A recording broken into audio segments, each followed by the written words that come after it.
यी हुन् 7 संकेत जसले तपाईँ गलत सम्बन्धमा हुनुहुन्छ भन्ने देखाउँछ। नम्बर 1, तपाईँ सम्बन्धमा हुँदा माया र शान्ति भन्दा बढी डर, तनाव र खालीपन महसुस गर्नुहुन्छ। नम्बर 2, तपाईले आफ्नो पार्टनरलाई कस्तो महसुस गर्छु भनेर आफ्नो भावना व्यक्त गर्दा बेवास्ता गर्नु वा झर्को मान्नु। नम्बर 3, सानो सानो कुराहरूमा पनि बारम्बार झगडा भइरहनु, झगडाको समाधान खोज्नुको सट्टा लामो समय चुप लागेर बस्नु। नम्बर 4, तपाईको पार्टनरले सधैँ नियन्त्रण गर्ने, शंका मात्र गर्ने र तपाईलाई मात्र दोषी ठान्ने तर आफ्नो गल्ती भने नदेख्नु।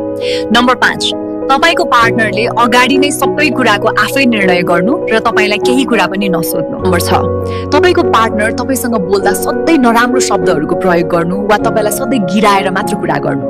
नम्बर 7, बिस्तारै त्यो सम्बन्धले तपाईको मानसिक स्वास्थ्य बिग्रिँदै जानु, आत्मविश्वास गुमाउँदै जानु, तपाईको खुशी र दैनिक जीवनमा नकारात्मक असर पर्दै जानु।